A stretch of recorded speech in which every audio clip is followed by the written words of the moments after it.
নেপাল সহ উত্তর ভারতে প্রবল বর্ষণ, ভয়ানক হতে পারে মালদহের বন্যা পরিস্থিতি। জেলার নদীগুলির জলস্তর ফের বাড়তে শুরু করেছে। এমনিতে মানিকচক ব্লকের ভূতনির 3টি পঞ্চায়েত বন্যার জলে জলবন্দী। ভারী বৃষ্টির জেরে পাহাড়ি অঞ্চলের সমস্ত জল কোসি নদী হয়ে গঙ্গায় প্রবাহিত হবে। সেই জলে মানিকচকের বন্যা পরিস্থিতি আবারও খারাপ হওয়ার সম্ভাবনা রয়েছে।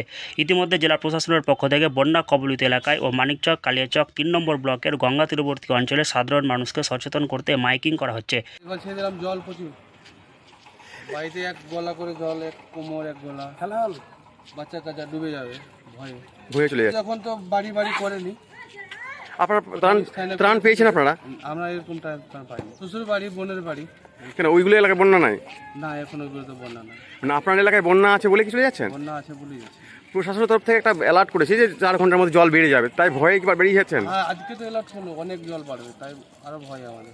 নিয়মিত নজরদারি চালানো হচ্ছে গঙ্গা তীরবর্তী গ্রামগুলিতে। জেলা প্রশাসনের ব্লক প্রশাসনের পক্ষ থেকে ইতিমধ্যে বন্যা মোকাবিলায় সমস্ত রকম সুব্যবস্থা করা হচ্ছে।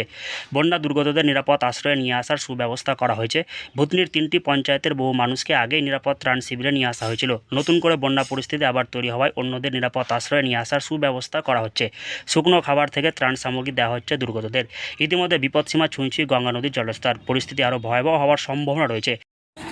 গত রাত্রে আমাদের এসপিডিএম সাহেব এবং বিধায়িকা একটা মিটিং কল করেছেন রাত্রি 1টার সময়, যে আমাদের নেপাল এরিয়া যে কোসি আছে সেই ব্যারেজ থেকে সম্পূর্ণ 56টা গেট ছেড়ে দেওয়া হয়েছে।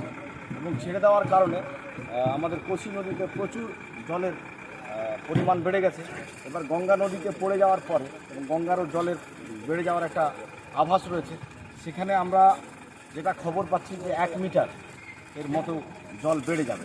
1 মিটার মানে কম না, এতটা জল বাড়বে। আর যারা বাঁধের ওপারে লোক রয়েছে তাদের অবস্থা সত্যি খারাপ হয়ে যাবে। এবং বিগত 50 দিন ধরে এই যে লড়াই চলছে, 9 আগস্ট থেকে কন্টিনিউ চলছে। আমাদের ব্লক প্রশাসন হন্যে হয়ে এলাকায় মানুষের সাথে রয়েছেন এবং কাজ করছেন। পাশাপাশি মহানন্দা, টাঙ্গন, পূর্ণভাবা সহ অন্যান্য নদীগুলির জলস্তর আবারও নতুন করে বাড়তে শুরু করেছে। জেলা প্রশাসনের পক্ষ থেকে সমস্ত নদীগুলির ওপর নজরদারি চালানো হচ্ছে।